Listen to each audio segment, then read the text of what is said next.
Hello everyone, my name is Amit Kumar and in this video we'll try to crack the password of a Wi-Fi network.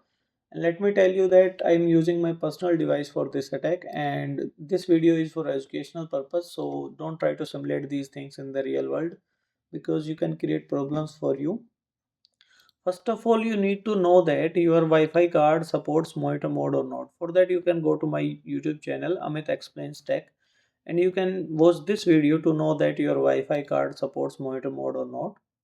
If it supports, then you are good to go, otherwise you can't simulate these things. Okay, so you need to install package which is not installed by default, not installed on the Kali Linux, which is HCX tools, which will be needed by us in the later steps, so we will install it earlier.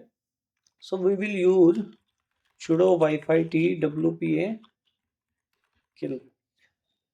This command gives the sudo privilege to the Wi-Fi T software and this try to crack the WPA network, and kill means it will kill any process which hinders our process. Okay.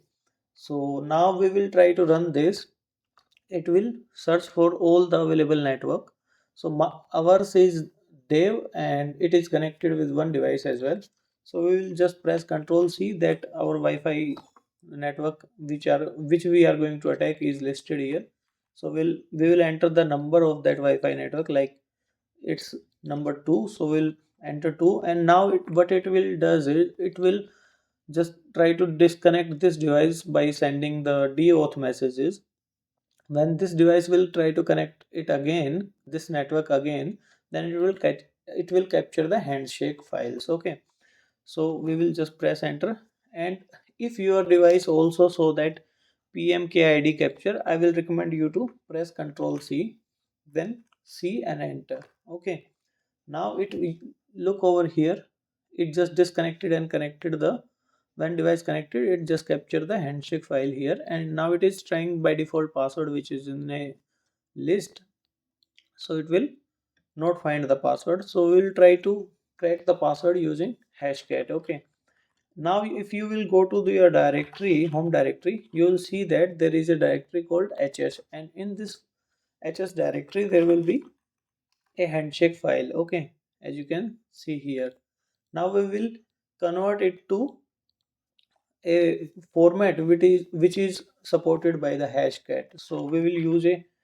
tool, hcx pca png tool. Okay, now we will output amit dot hs 22000 format which is supported by hashcat, and we will give input as this handshake file as you can see here. Okay, now I'll press enter. As you can see that in your home directory there is a new file which is supported by hashcat.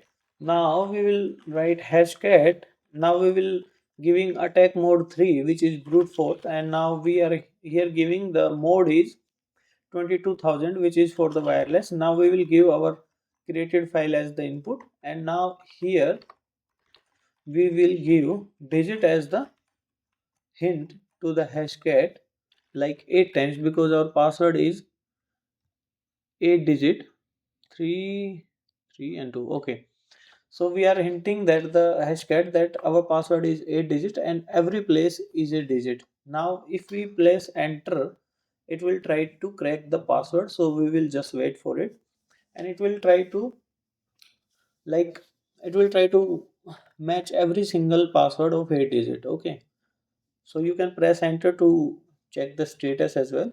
As you can see, it just tries this percent of password. So now if you will press enter again, you will see the next status. So we will just wait for the result. Okay, okay guys, as you can see that for this hash and this Wi-Fi network, password is this, and you can match it here, that it is 37854291. So password is cracked by brute forcing. It takes almost like 2 minutes and like 25 seconds. So as you can see that this method works, but there are some limitations to this method as well. It will not support Wi-Fi 6 and WPA 3 networks because they just cover this flow which was in the WPA1 and WPA2. So make sure that you are taking a WPA2 network and not Wi-Fi 6 and a WPA3 encrypted network. So if you find this video helpful, please do like, share, subscribe. Thanks for watching.